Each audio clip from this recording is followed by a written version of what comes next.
What's going on, guys? Welcome to another video of Dooley TV.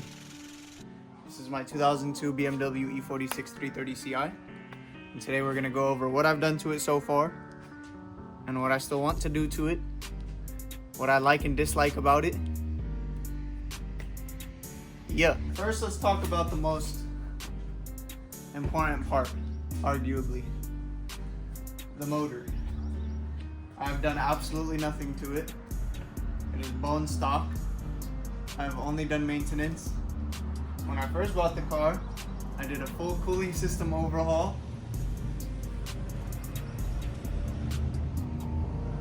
I did a full cooling system overhaul.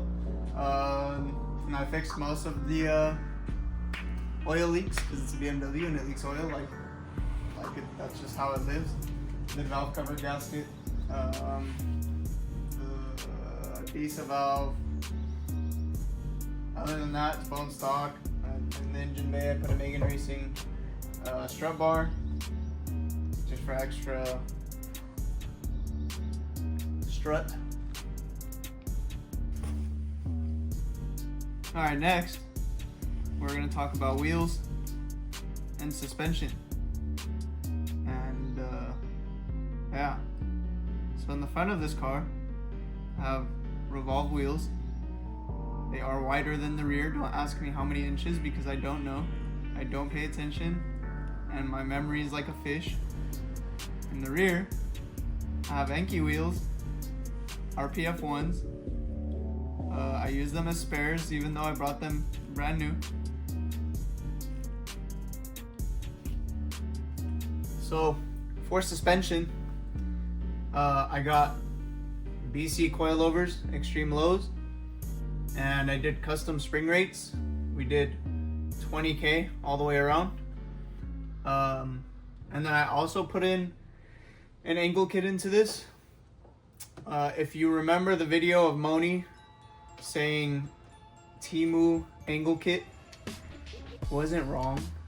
It's an Alibaba angle kit. There's a difference. And that kit came with outer tie rods, control arms,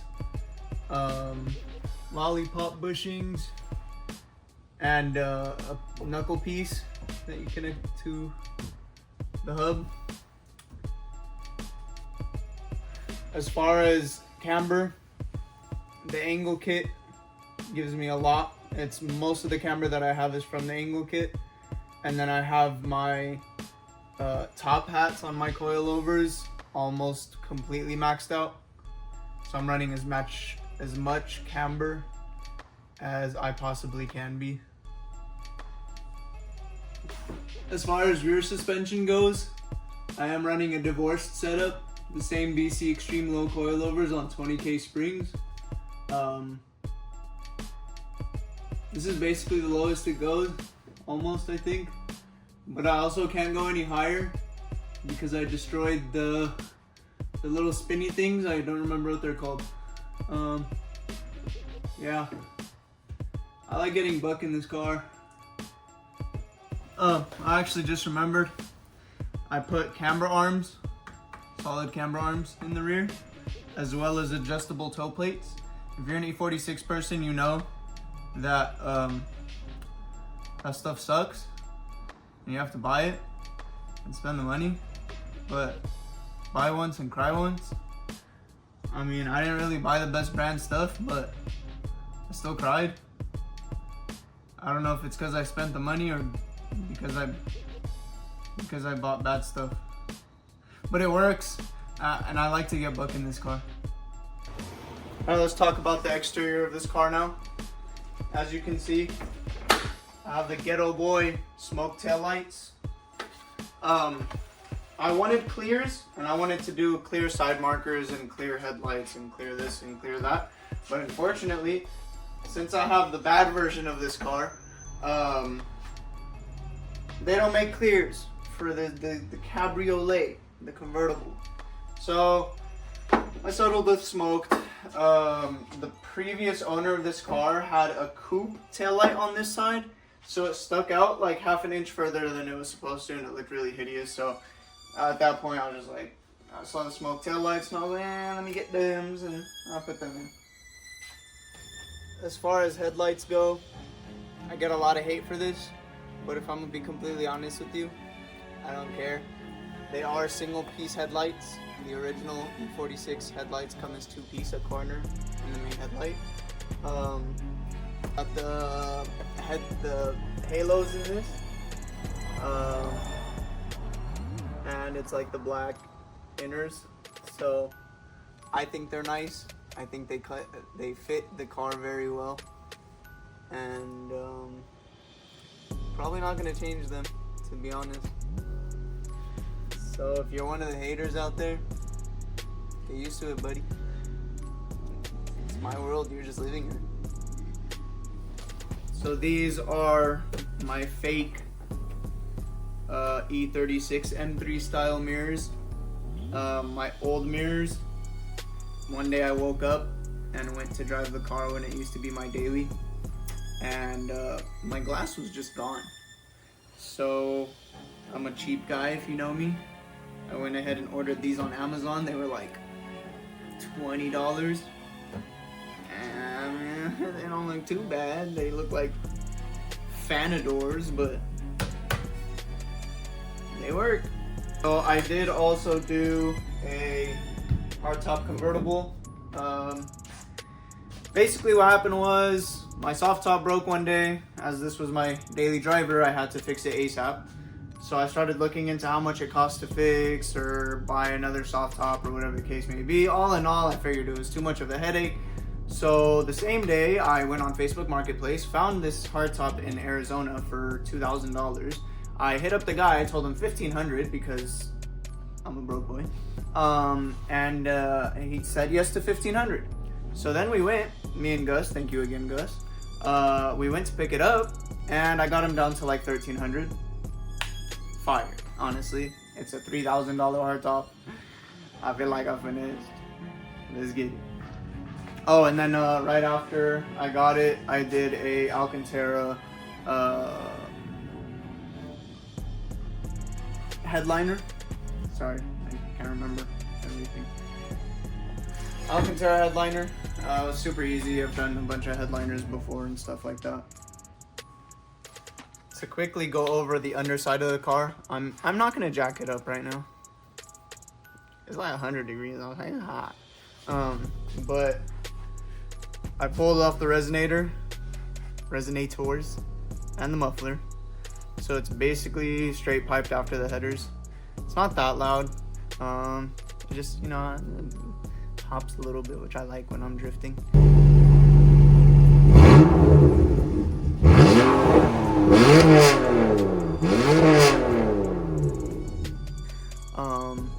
I have a 3.46 diff welded in this.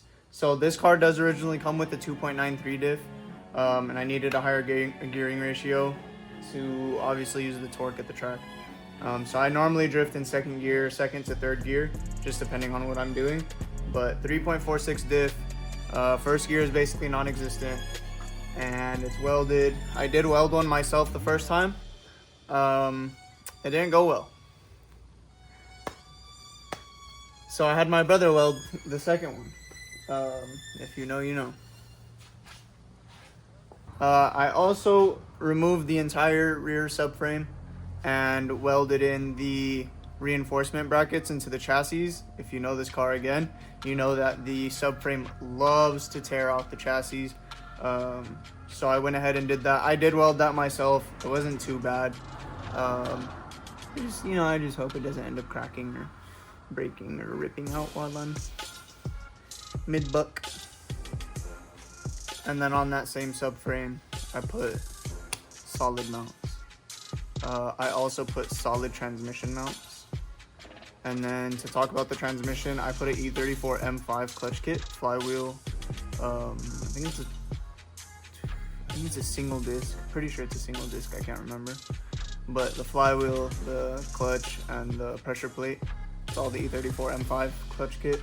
It does have the annoying ZF chatter, but I don't really care, it's a drift car. And it holds up extremely well, surprisingly. I also did do a, what is it called? The solid braided clutch line, and that made the clutch feel a lot better. Other than that, I think that's about it for the underside. If you watched my first video, you know what BC Garage is. No, I am not sponsored by them. I just love them very much. Those are my baby boys. And yeah. Brendan, if you're watching this, please sponsor me.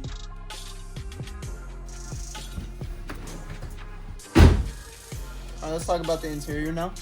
So, as you can see, I do have a Nardi steering wheel with a Momo hub. I got this on Amazon. Pretty sure I bought it for like $30, and they sent me the wrong one. But because I'm a lazy piece of crap, I put it in anyways. And if you know Nardis, you know you have to get the little attachment for them to work on Momo hubs and NRG hubs and stuff like that. So it has the wheel, the attachment, and the hub. Next, this right here.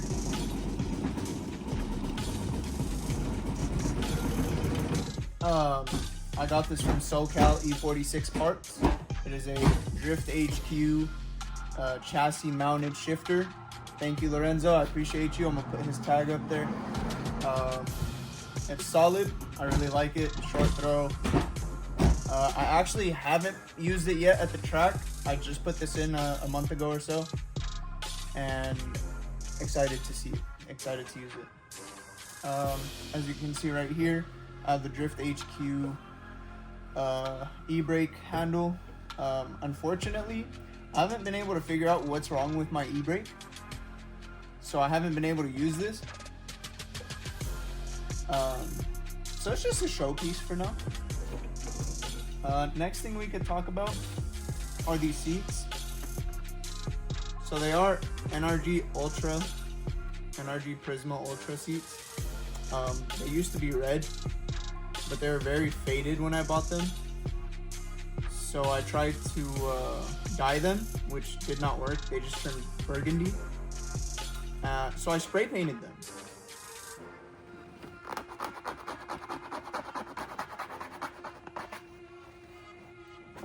Which wasn't the best idea, but I mean, at least there's more grip now.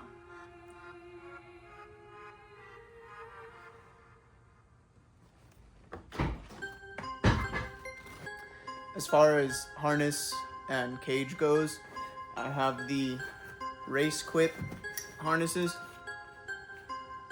These are pretty old school, I've been told, but they work and they were cheap.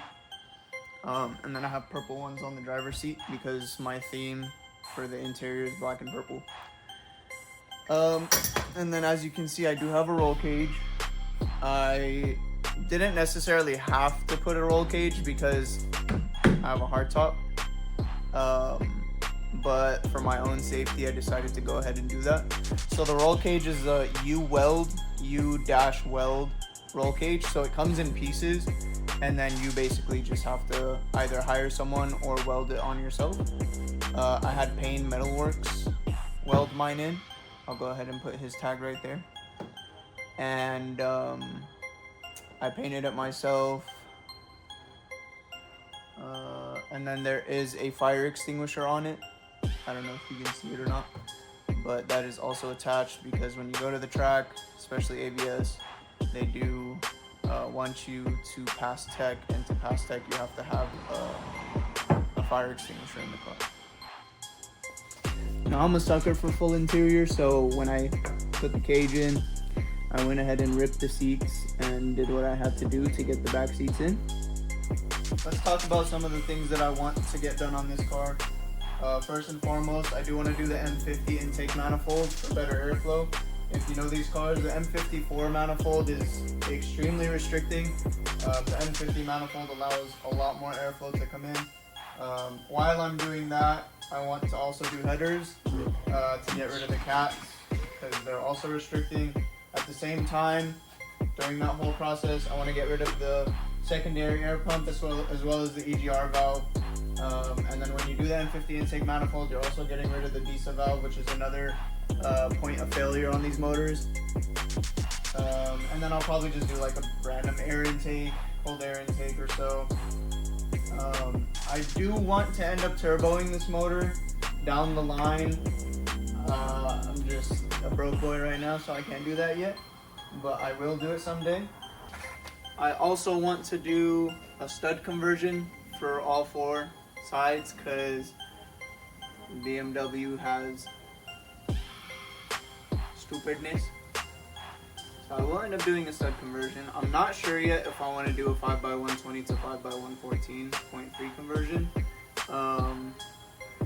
I might, because most of my drifting homies are 5x114 and my Mark II is 5x114. So I could just, like, wheels will be interchangeable. But I'm also really lazy,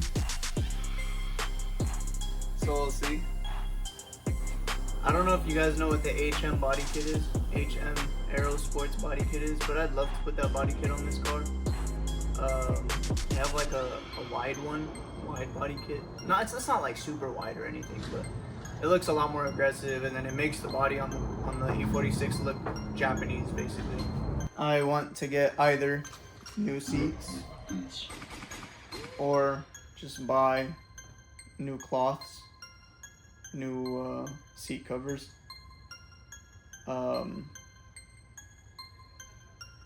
Yeah, but they're expensive. Like, the covers for these are like $180 each. And if I'm gonna be honest, I bought both of these seats for less than $100 for both. So why am I gonna go spend $180 on one seat cover, each seat cover, if I only spent less than $100 on these? They are very uncomfortable. So, not the seat itself, but the covers, because they're spray painted and they're grippy and scratchy. So we'll figure that out someday. Let's talk about the things that I love about this car. So the first thing I like about this car, I wouldn't say it's fast, but for a stock drift car, I think it has a good amount of potential.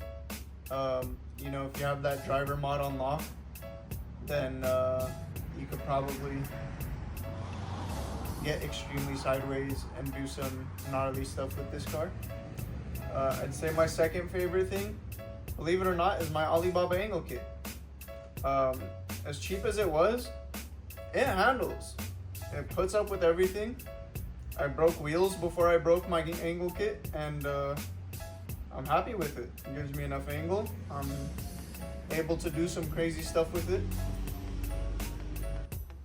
I'd say my third favorite thing about this car is probably the toy feeling of it. Driving this car, being inside the car and driving it, it genuinely feels like a go-kart or like a toy of some kind. And I love that feeling. It makes it feel like you have full control over it. I love the clutch feel on this car.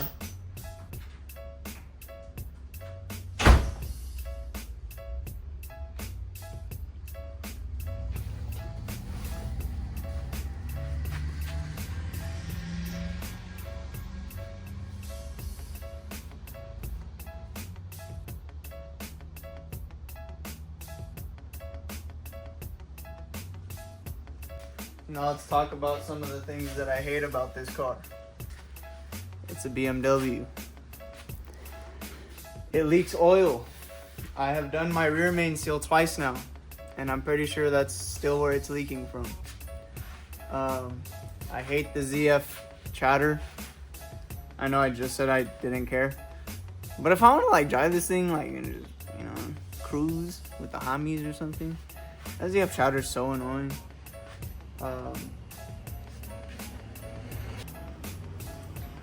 Other than that, the car's a little heavy, but I can't really say I hate that too much because it gets buck. So yeah, probably it. I hope you guys enjoyed today's video. Like, comment, and subscribe. I'm probably not your favorite YouTuber yet, but I'll try to be someday. And in order for that to happen, you gotta share the video with your homies, bruh. Like the video, man. Comment on the video, man. subscribe, man. Turn the notification bells on, man. Anyways, deuces.